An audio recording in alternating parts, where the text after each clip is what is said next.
Welcome back to the Deep Dive. Today, we are really cracking the code on a tough one. It's a challenge a lot of people face. Yeah. How do you get good at English? I mean, really good, fast, when you're studying all by yourself? It can feel like an impossible task for so many learners. You're just staring at this mountain of vocabulary grammar, and there's no native speaker anywhere in sight to practice with. Exactly. And they outline 9 really powerful, actionable strategies that are specifically for self-study. Yeah, they are. And our goal today isn't just to, list them off like a checklist. Right. We want to give you a genuine deep dive. We're going into the psychology, the cognitive science, Yeah. basically why these strategies actually work. So you're armed with a real understanding of how your brain learns best when you're alone. Precisely. Because you can get paralyzed by just all the information out there. But these methods, if you apply them, they build this kind of internal support structure. We're going to organize it, moving from active input to output, and then finish with structure and reinforcement. Okay, let's get into it. The first strategy, it seems so simple you might just skip over it. Read aloud. Mm-hmm. Why is that small act of just making noise with the text so much of a game changer for someone studying solo? Because reading silently is just passive absorption. But when you read it aloud, you start this unique feedback loop inside your own head. The source points to 3 huge benefits, and the first one is purely mechanical. It instantly improves your pronunciation and intonation. But how? How do you calibrate your voice if you don't have a native speaker right there to correct you?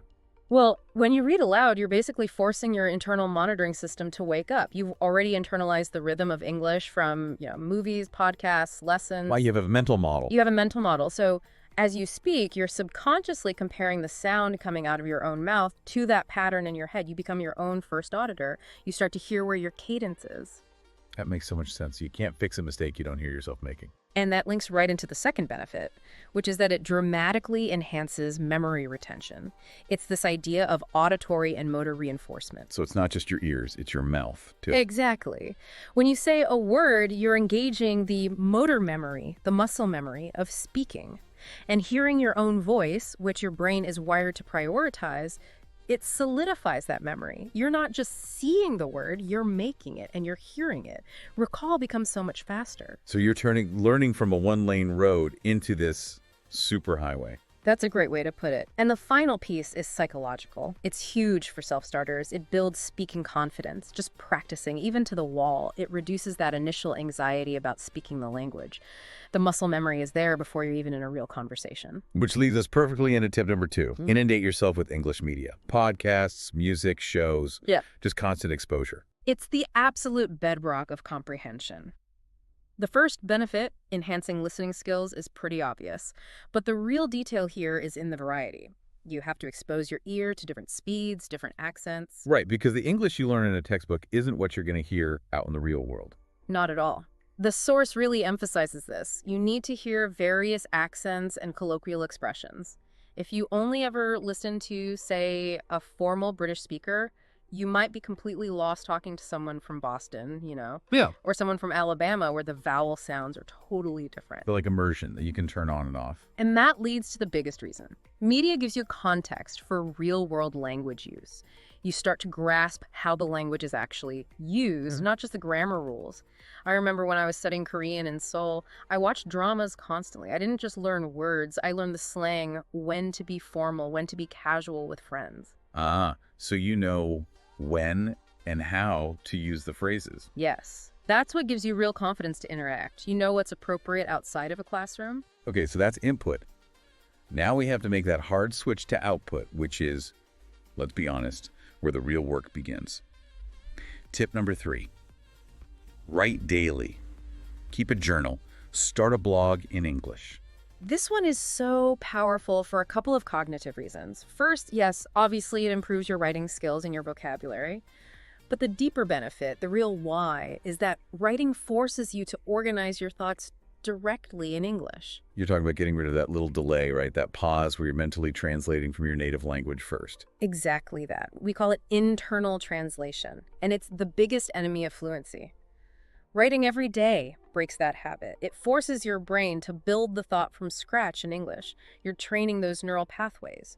And once you build that muscle, speaking in real time gets so much easier. So you're teaching your brain to bypass the translation step. And, there's a big psychological win, too. Your journal is proof. You can look back a few months and actually see your sentences getting more complex. That tangible evidence of your own progress is probably one of the most powerful motivators you can have as a solo learner, especially when you feel like you've hit a wall. Okay, let's stick with output, but moves to speaking. We're jumping ahead a little to tip 5, which is just practice speaking. Again, talking to yourself, using an app. You have to make sounds. You absolutely have to. Reading and writing use certain parts of the brain, but speaking lights up different areas. You need dedicated practice to build that fluency and confidence. Just by narrating your day, you're constantly reinforcing vocabulary and sentence structures. The source also points out that this kind of self-talk mimics real-life conversations. You're running little rehearsals in your head, aren't you? How would I order a coffee? How do I describe this movie? It's anticipatory rehearsal. You're preloading the phrases, so when the real moment comes, you hesitate less. You're turning knowledge that's just stored in your brain into active, ready-to-use speech. And tip 6 takes that practice and makes it a tool for assessment. Record yourself, audio or video. This one makes people uncomfortable, but it's essential. It is the single best way to optimize your learning when you're alone. We all kind of hate the sound of our own voice at first, but you have to push through that. The benefit is immediate. You listen back and you identify pronunciation and grammatical errors that you completely missed in the moment. Because in the moment, you're focused on just getting the idea out. Exactly. You shift from being the performer to being your own coach. It's immediate self-assessment and correction. The source is really clear on this. Your teacher gives you the tools, but you are the most important person on your journey. You have to be willing to critique yourself, and a recording gives you the objective data. And what about the anxiety factor? The source talks about the sweating palms, your brain going white. How does recording help with that? It's basically a form of controlled exposure therapy. It's a low-stakes rehearsal. By hearing your own voice speaking English over and over in a safe space, you desensitize yourself to the fear. You normalize it. So when you have to speak in public, it feels less like a performance and more like, well, just talking. That reframes the whole idea of studying alone. The solitude isn't a barrier. It's actually an advantage for this kind of critical work. And that intensity brings us right to tip 7, which combines listening and speaking. You practice them simultaneously, so you're listening to native audio and repeating it out loud almost immediately. Wow, that sounds intense. Yeah. It would force you to really focus. It's incredibly efficient. You're enhancing both skills at the same time. You train your ear to recognize the sounds and your mouth to produce them right away. And crucially, it reinforces correct pronunciation and rhythm because you're mimicking a native speaker's pace and intonation in real time. It's like doing a translation for yourself, but without having to actually translate. Exactly. And by using your ears and your mouth auditory and motor skills, you're using multiple senses. We know that improves retention and makes memory stronger. It's a high-intensity workout for your language skills. All right, so we've done the heavy lifting of input and output. Let's circle back to tip 4, which is all about reinforcement. Use flashcards. It feels a bit old school, but how does a solo learner use them tactically? The tactical part is key. So flashcards obviously aid memorization through repetition. That's how we get things into long-term memory. But for someone studying alone, their real value is that they can be used for these quick, focused review sessions in moments that would otherwise be wasted time. The portability is the secret weapon, isn't it? Waiting for the bus, in line at the store. You can turn 2 minutes into a real study session. Absolutely. And they also help you categorize your vocabulary systematically. You can group them by theme, by difficulty. It brings a discipline and structure to your learning so you don't feel so overwhelmed by it all. Speaking of structure, that brings us to tip 8. Use English in daily tasks. This is the immersion part, right? Forcing yourself to use the language while you're working or cooking or whatever. This is so critical for closing what we call the performance gap. That's the difference between knowing something for a test and actually being able to use it in a real, unpredictable situation.